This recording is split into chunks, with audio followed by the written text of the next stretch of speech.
Thespis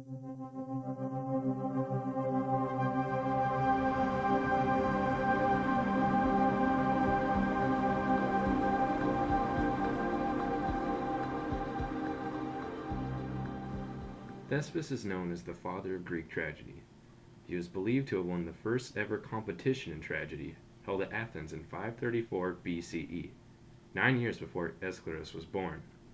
Horace, a Roman poet and philosopher, said that Thespis toured Athens and other local towns with his chorus, standing on a cart or a wagon, performing his plays at various festivals throughout Attica. The cart used by Thespis has become a staple of the image of Thespis, although this may or may not have been true, as it was customary for any chorus and playwright to stand on a cart when performing a play at a festival. It is believed that Thespis was a native of Icarus, a deme of Attica, known for the worship of Dionysus. This is where he learned the art of tragedy, reciting dithyrambics, or songs about stories from mythology with choric refrains. Thespis is credited with giving tragedy a new and dramatic character. Before this time, it was the leader of the chorus that recited the adventure or tale. Often these were of Dionysus. Only the chorus leader and the chorus itself were used in plays. Thespis introduced an actor who replied to the leader of the chorus, revolutionizing acting, for before this, all tragedies were told in third-person narrative only. Thespis had created a new art form in tragedy, becoming the first actor. Masks and costumes on stage are often accredited to Thespis. Theater masks were made from linen, bark, leather, and sometimes wood. Their introduction is once again accredited to Thespis. However, they could have come from mummery in honor of Dionysus, or, at early Dionysus festivals, the face was painted with wine and covered with leaves. Masks could have originated from this practice. The opening of the eyes of a mask was not larger than the pupil of the actor's eye. Sometimes the mask covered not only the face but extended back and down to cover the whole head and shoulders. Masks were used to represent any character, age, sex, and condition. Some believe that the mouth of the mask was shaped to amplify the voice. However, this is highly debatable. Actors in the earliest tragedies wore long, rich robes similar to those worn by the priests of Dionysus. To increase the height and importance of the principal actors, Aeschylus introduced the buskin, an elevated boot called in Greek a kathorenos. It became one of the chief characteristics of the Greek tragic actor. The soles increased in thickness according to the status of the wearer. To balance his height, padding often was used to add bulk to the actor's stature. So that they could dance with ease, members of the chorus did not wear these boots. The performers were clad in stage tunics called chitons, which were long-sleeved, high-girdled, and elaborately embellished, as were their long and short cloaks. Theatrical costumes were long called the robes of Thespis.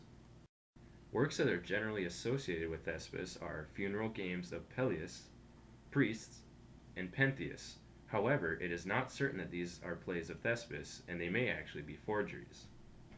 Although Thespis is credited with being the father of Greek tragedy, not very much is actually known about him, and he is not without his critics, both in modern day and during his own. Tradition has it that Thespis, in his plays, occasionally impersonated legendary or historical figures.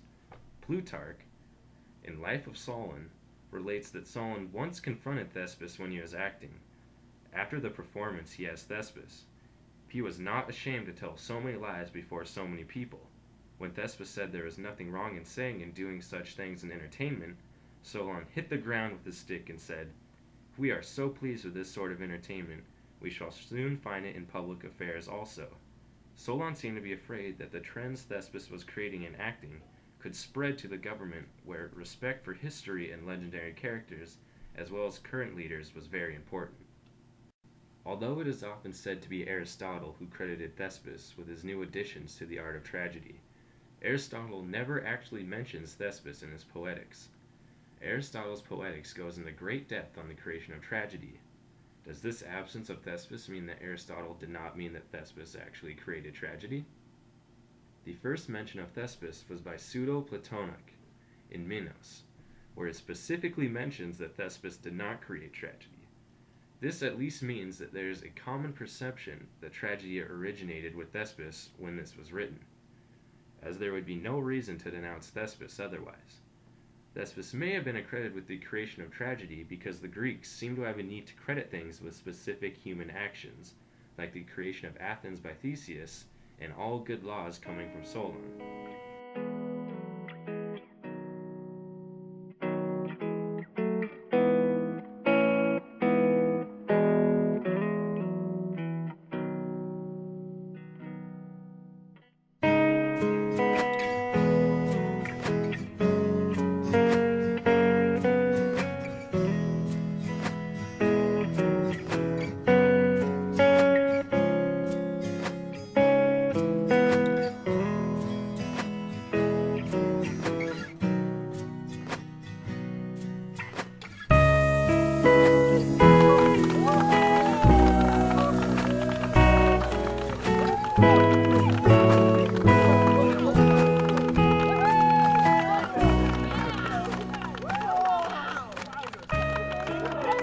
Themistocles, a writer from 360 AD, does say that Aristotle did specifically credit Thespis with the creation of the prologue in Rhesus, a long spoken passage by an actor. There could have been mention of this in Aristotle's now missing work On Poets. We may never know. Whether Thespis was the creator of tragedy or simply the winner of the first tragedy competition, the fact remains that Thespis had profound impacts on theater throughout the ages.